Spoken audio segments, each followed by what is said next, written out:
Дивіться у цьому випуску. В Одесі відбулися сутички між патріотами та прибічниками руського міра. Чий Крим?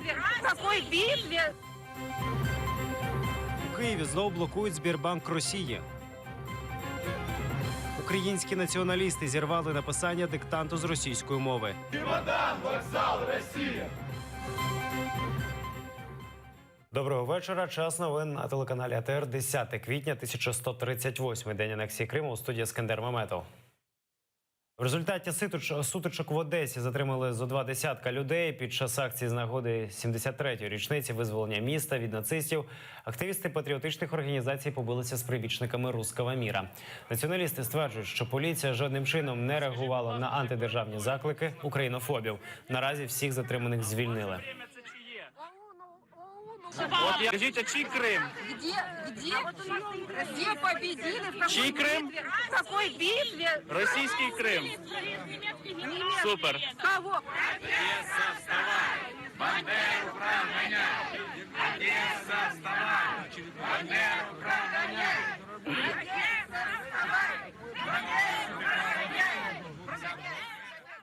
Українські націоналісти оголосили про безстрокове блокування Сбербанку у Києві. Кілька десятків активістів зібралися під стінами центрального відділення, встановили намети, вимагають закриття всіх російських банків в Україні. Подробиці в сюжеті. Біля центрального офісу Сбербанку Росії вишикувались нацгвардійці. Напроти них – активісти Національного корпусу. Блокують будівлю банку.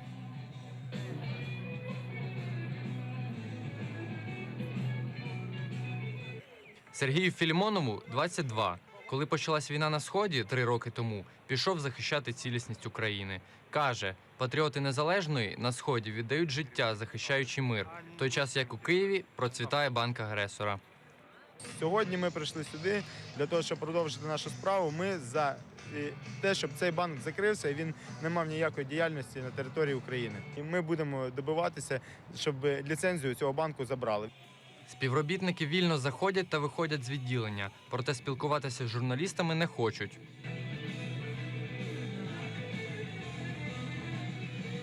Активісти встановили 2 намети. Десь акція взагалі всеукраїнська, тому у нас не вийшло підтягнути максимальну кількість людей сюди, тому що акції відбуваються і по іншим містам України. Поки що трішки мало, але це початок. Акція почалася лише 2 години тому. Ми сподіваємося, ми впевнені в тому, що під вечір, завтра, післязавтра людей буде більше, і ми все-таки будемо більш масштабно вже тут стояти і все-таки доведемо початку справу до кінця. Ми вимагаємо від нашої держави, конкретно від Національного банку України, забрати ліцензію у всіх банків, які мають будь-яке фінансування, мають будь-яке відношення до фінансування сепаратизму і до фінансування Російської Федерації у нас в Україні. На Фейсбук-сторінці партії «Національний корпус» акція з блокування Сбербанку оголошена безстроковою. Олексій Шандра, Ельдар Тарахташ, Заман, АТР. Акції протесту під Сбербанком не закінчилися. Зараз біля головного офісу знаходиться наша кореспондентка Лідія Полянська. Вона у прямій мові зі студією. Лідія.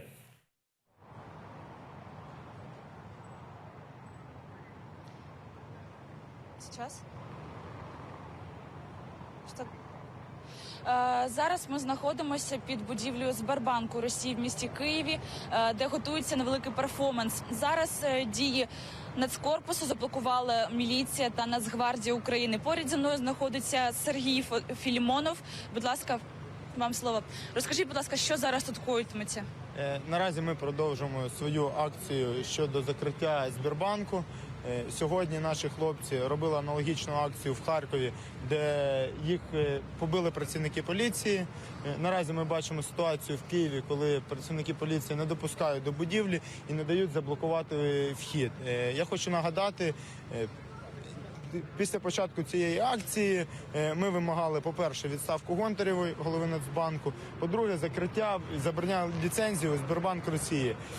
Наразі одну маленьку перемогу у вигляді відставки Гонтаревої ми вже досягли, і стоїть мета повністю забрати ліцензію у Сбербанку. Я сподіваюся, нового голови Національного банку буде достатньо совісті, і він зробить те, що ми мали зробити ще на початку 2014 року пані Гонтарева. Наразі Ми готуємось невеликий перформанс. І я сподіваюся, що в нас вдасться зробити в найближчий час, щоб ця будівля не могла функціонувати ні в Києві, ні в інших містах України. Який саме перформанс ви готуєте? Ну, це буде маленький сюрприз, і ми його готували, тому подивитесь, я сподіваюся, він буде цікавий. Детальніше про перформанс та події в Києві у наступному випуску «Заман». Лідія Полянська, Едем Сейделієв. Дякуємо. Студії. Це була Лідія Полянська. Вона розповіла про акції, що відбуваються під офісом Сбірбанку. Безстрокова акція з блокування Сбірбанка триває і у Харкові. Тамтешня поліція намагалася відтиснити націоналістів. Постраждав поліцейський, його шпиталізували з опіками обох очей. За словами правоохоронців, йому в обличчя розпалили газовий балончик. Вранці активісти обклеїли листівками і замурували вхід у будівлю Харківського відділення Сбірбанку.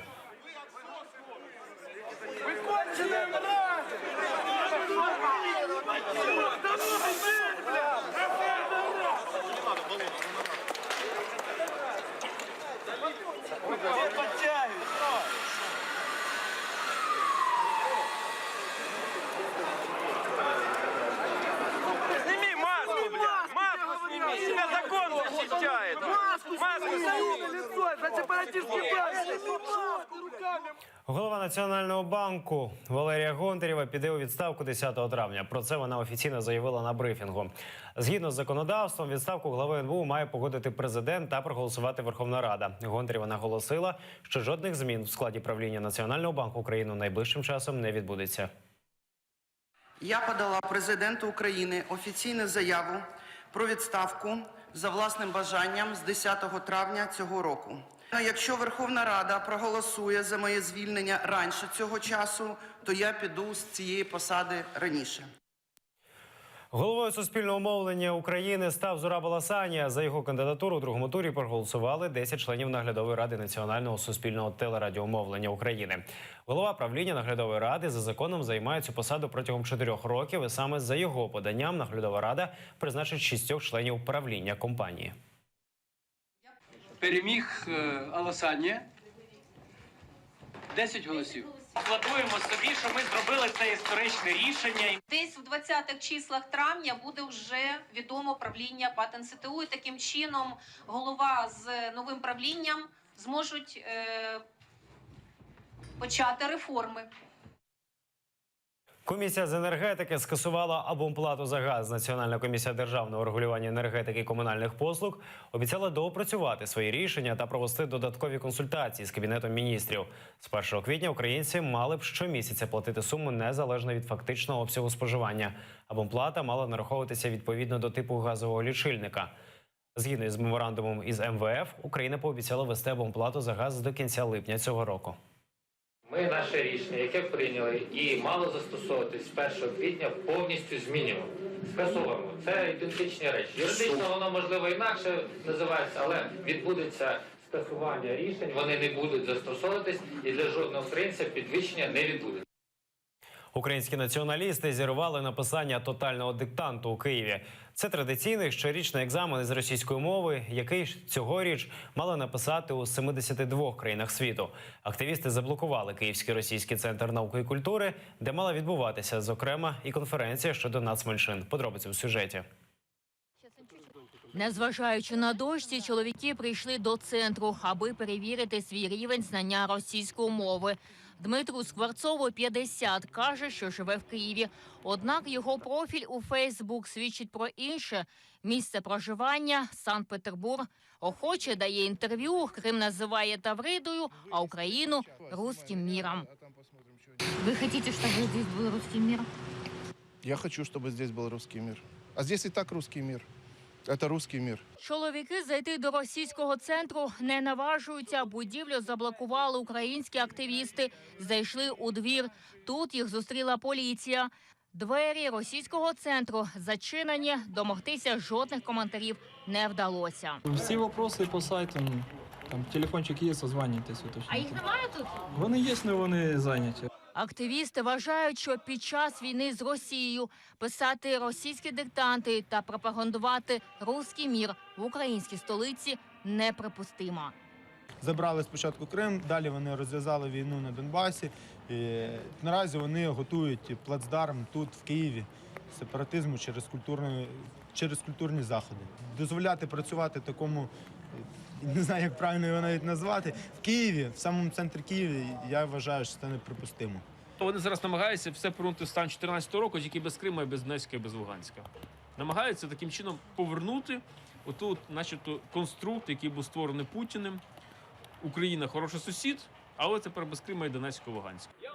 Майже годину активісти чергували на подвір'ї російського центру. Потім вийшли. Охорона культурного центру ворота зачинила. Охочих написати російський диктант попередити не встигли. Вы считаете, Россия аннексировала Крым? Это слово мне не нравится, честно говоря. Какое вам нравится? Ну, как вернули. То есть вы не признаете, что Крым – это Украина? Поэтому я же говорю, вернули Россию. Чемодан, вокзал, Росія! Чемодан, вокзал, Росія! Незабаром на Фейсбук-сторінці розпівробітниця з'явилося повідомлення. В Києві тотального диктанту не буде, щоправда, з помилкою. Українські активісти, в свою чергу, включили гімн України.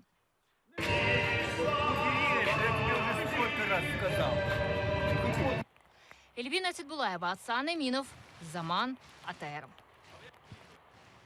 Їхнє тіло – їхнє діло. Під таким гаслом у Києві відбулася акція протесту проти заборони абортів. Приводом для акції став відповідний законопроект, зареєстрований у парламенті наприкінці березня. Активістки сприйняли цю ініціативу як втручання держави у вибір жінки і запевнили, що це призведе до середньовічного мракобісся і диктатури тоталітарних режимів. Про те, що мали на увазі, розбиралася Лідія Полянська.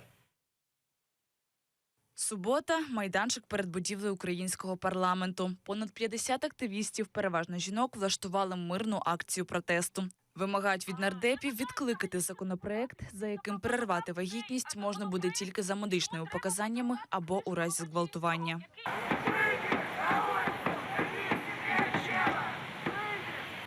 У родині Ксенії добре знають, що таке аборт. На акцію дівчина прийшла вимагати дозволити жінкам розпоряджатися власним тілом. В моей семье женщины делали аборты в большом количестве, к сожалению.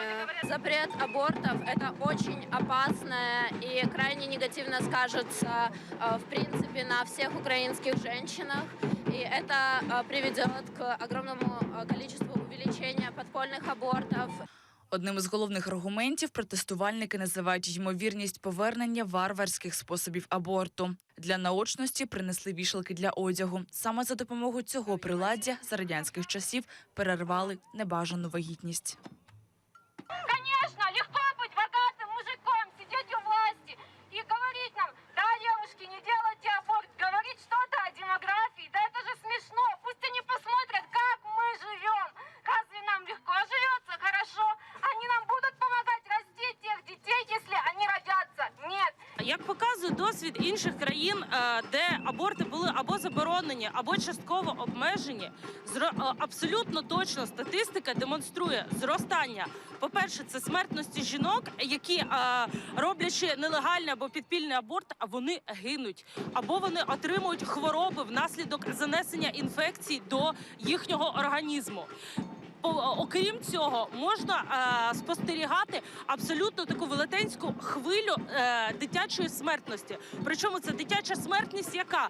Діти втоплені, викинуті, покинуті і так далі. То що гуманніше – народити і втопити, чи зробити аборт?